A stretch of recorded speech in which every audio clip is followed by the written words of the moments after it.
جی ناظرین، بسم اللہ الرحمن الرحیم۔ ناظرین، اس وقت بہت زبردست اور ایکسکلوسیو اپڈیٹس ہیں۔ ان اپڈیٹس کی بات کرنے سے پہلے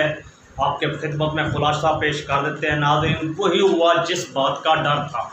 ناظرین، صورتحال اس وقت یہ بن چکی ہے کہ سعودی عربیہ میں ہمارے عبوری وزیر اعظم صاحب تشریف فرما ہیں۔ یہ وزیر اعظم امریکہ سے گھومتے گھماتے ایفل ٹاور میں کھانے کھاتے، لندن پہنچتے، وہاں کشمیریز ہوٹل میں کھانے کھاتے، ٹرکش کھانے کھاتے، مہنگے بل بنواتے، گھومتے پھرتے، نواز شریف صاحب سے ملاقاتیں کرتے اور دیگر لوگوں سے نجی ملاقاتیں کرتے کرتے اور ایسے لوگوں سے بھی ملاقاتیں کی جو غیر ضروری ہیں، غیر متعلقہ ہیں، جس سے عالمی اسٹیبلشمنٹ کے شاخسانے کھلتے ہیں اور اب سعودی عربیہ میں ہیں۔ آج عمرہ بھی انہوں نے ادا کیا ہے، اس حوالے سے بھی بات کریں گے۔ سعودی عربیہ میں ان کی ملاقات کس وفد سے ہوئی؟ ہم یہاں وفد اسرائیل کا وفد لے رہے ہیں، اس حوالے سے کیا بات چیت ہوئی، کس قسم کا پیغام دیا گیا، کس قسم کا پیغام لیا گیا اسرائیلی وفد کے حوالے سے، اس پر بات کریں گے۔ کتنی بڑی شخصیت تھی وہ اسرائیل کے حوالے سے، ہمارا ملک کیسے ڈکٹیٹ ہو رہا ہے اس وقت، اس پر بھی بات کریں گے۔ اس کے ساتھ ساتھ بات کریں گے کہ عمران خان صاحب جو چونکہ اڈیالہ جیل پہنچ چکے ہیں، اس حوالے سے ہم بات کریں تو عمران خان کے حوالے سے ان کو 943 نمبر جو الاٹ کیا گیا ہے، قیدی نمبر، اس حوالے سے بات کریں گے۔ اب امام کعبہ کی خدمات کس طرح کس شکل میں افہام و تفہیم کے لیے لی جا رہی ہیں، یعنی اس پر بھی بات کریں گے۔ اس وقت ہم بات کریں گے ناظرین تمام باتوں کا، دو ہی ہماری خبریں ہیں، ان کا خلاصہ تو آپ کی خدمت میں پیش کر دیا۔ اب اس کی تشریح یہ ہے ناظرین، ہم پچھلے کئی پروگراموں میں ایک بات کر رہے ہیں، وہ جنیوا پلان ہو، لندن پلان ہو، امریکہ پلان ہو، کمپنی کا پلان ہو، مختلف قسم کی باتیں ہوں، سعودی عربیہ میں بیٹھک ہو، یو اے ای میں گفتگو ہو، یا کسی بھی جگہ کسی بھی طرح کی صورتحال ہو، چاہے وہ دبئی پلاننگ کیوں نہ ہو، ان تمام تر پلاننگز کے شاخسانے جا کر ڈانڈے ایک ہی جگہ سے جا کر ملتے ہیں۔ اس جگہ کا نام ہے عالمی اسٹیبلشمنٹ، MI6 ہو، CIA ہو، یا اسرائیل ہو، یا سعودی عربیہ ہو۔ سعودی عربیہ کا نام ہم اسی لیے لے رہے ہیں ناظرین، صورتحال یہ ہے کہ سعودی عربیہ کے ذریعے ہی یہ سارا کچھ کوششیں کی جا رہی ہیں، بات کو آگے بڑھایا جا رہا ہے۔ بہت امپورٹنٹ گفتگو ہے ناظرین، اس گفتگو میں ہمارے ساتھ رہیے گا، ہم آپ کے ساتھ قدم با قدم آپ کو تشریح مکمل طور پر دیتے چلیں گے، ایکسپلینیشنز کیا صورتحال بنی، کس طرح بنی۔ ناظرین، سب سے پہلے آپ کو 9 اگست کو دیکھنا ہوگا، جو ہم نے گزشتہ کچھ عرصے میں ایک بتایا تھا کہ شفقت صاحب کا ایک ٹویٹ تھا، اور حقیقت یہ تھی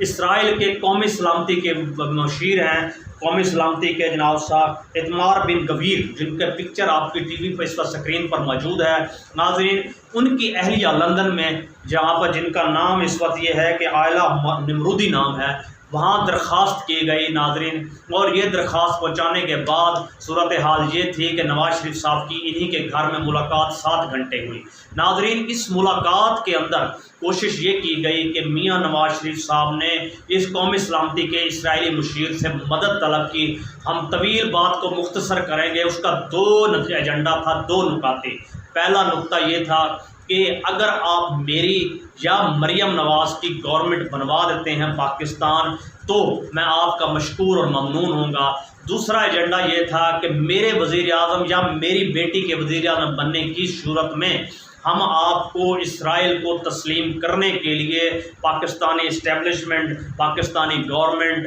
بیوروکریسی، پارلیمنٹ اور تمام تر اداروں کے اندر راہ ہموار کریں گے، چاہے وہ تجارت کی راہ ہو، چاہے وہ تسلیم کرنے کی راہ ہو، یعنی سافٹ کارنر ہر لحاظ سے بنایا اور پیدا کیا جاتا رہے گا۔ ان 2 چیزوں کی ہر طرح کی گارنٹی اور ایشورنس دینے کے لیے تیار ہے۔ ناظرین، یہ پیغام انہوں نے بہت تشریح اور تسلی سے سنا۔ اول تو یہ ہے کہ آلریڈی پہلے ہی یہ لوگ انٹرنیشنل اسٹیبلشمنٹ کے گماشتے ہی ہیں، پھر یہ بات جوں ایک ایک قدم آگے بڑھی۔ اب ہم آگے لے کے چلتے ہیں اسی بات کو۔ اسرائیلی وزیر خارجہ بھی 2 دن پہلے UN میں پہنچتا ہے، آپ نے دیکھا وہاں پر وہ ایک میپ لہراتا ہے جس میں بتاتا ہے چند ممالک اس وقت ایسے ہیں جو ہمیں تسلیم نہیں کرتے، اور ان میں 6 سے 7 وہ ممالک ہیں جو انتہائی ہمارے قریب ہیں قبول کرنے کے، تسلیم کرنے کے، جس میں واضح طور پر سعودی عربیہ اور پاکستان کی طرف اشارہ دیا گیا تھا۔ یقینی طور پر سعودی عربیہ کا قبول کرنے کا مطلب پاکستان کو ہی تسلیم کرنا ہے۔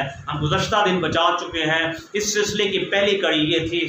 سعودی عربیہ سے 30 سال بعد 30 ایئرز کے بعد فلسطین میں ایک سفیر بھیجا گیا ہے، وہاں پر یہ بات طے پا گئی ہے محمود عباس کے سامنے کہ فلسطین میں ہم لگ بھگ 25 کلومیٹر 20 سے 25 کلومیٹر کا ایریا جارڈن کے ساتھ آپ کو دینے پر رضامند ہے، نہ صرف دینے پر رضامند ہے بلکہ فلسطینی اتھارٹی کو بھی ماننے کے لیے تیار ہے۔ آپ ہماری تسلیم کیجئے، ہم آپ کو تسلیم کرتے ہیں۔ آپ کو تسلیم کرنے کی صورت میں سعودی عربیہ کے پاس جواز ختم ہو جائے گا، جو اس وقت بظاہر ایک دھاگے کی آڑ کی طرح جواز ہے۔ اس تسلیم کرنے کے بعد صورتحال یہ بنے گی کہ ہم اس شکل میں بھی آگے بڑھیں گے کہ سعودی عرب جب تسلیم کرے گا تو پاکستان کی معیشت تو ویسے ہی گھٹنوں کے بل گر چکی ہے، تب جو ہمیں پچھلی آفریں کروائی جا رہی ہیں 10 billion 20 billion 30 billion dollar Nawaz Sharif کا آنا، اور یہ ساری اس وقت جو خبریں اڑائی جا رہی ہیں اور جو راہیں جس شکل میں ہموار کی جا رہی ہیں پاکستان میں، اس کے حوالے سے بھی پیش رفت کی جائے گی۔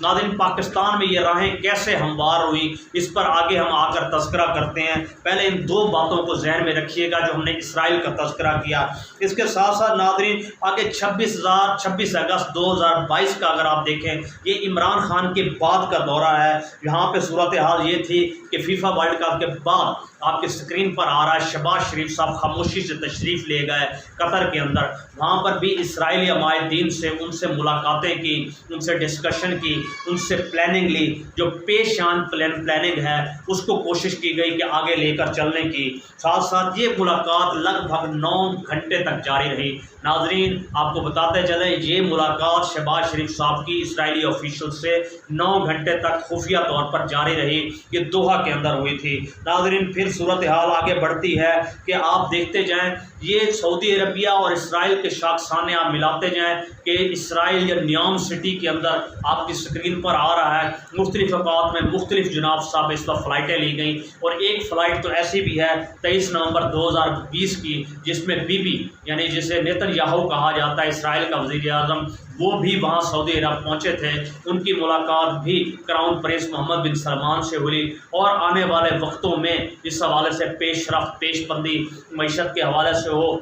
اقتصادیات کی بہتری کے حوالے سے ہو، نئے شہر بسانے کے حوالے سے ہو، یا انٹرنیشنل گیم چینجنگز کے حوالے سے ہو، اس پر حاصل سیر طویل 5 گھنٹے کی ملاقات ہوئی، اور یہ ملاقات نیام سٹی کے اندر خفیہ طور پر کی گئی تھی۔ ناظرین، 25 اگست و 25 اکتوبر کی اگر ہم بات کریں، یہ ابھی تازہ ترین واقعات کی بات ہو رہی ہے، تو پاکستان اسلام آباد کے اندر بھی خاموشی سے اسرائیلی طیارے آئے، مگر یہاں تو حکومت نے کلی طور پر انکار کر دیا۔ ان کا انکار کرنا بالکل ویسے ہی ہے جیسے ہماری پولیس انکار کر دیتی ہے ظلم و جبر کے بعد، جس طرح عمران ریاض خان کو اٹھایا جاتا ہے اور ایجنسیاں انکار کر دیتی ہیں، جس طرح فیض آباد دھرنا ہوتا ہے اور پولیس رینجر اور اس وقت ISI اور دیگر لوگ انکاری ہو جاتے ہیں، یعنی دین کے علال اعلان سب کاروائی بھی ہوتی ہے، اور جب پوچھا جائے تو گدھے کے سر پہ سینگ کے برابر اس جواب آتا ہے کہ ہمیں تو پتہ ہی نہیں، ہم تو جانتے ہی نہیں۔ یہ انہی تمام چیزوں کا شاخسانہ تھا۔ آج سے 1 ماہ پہلے جائیے، ہم نے آپ کو بتایا تھا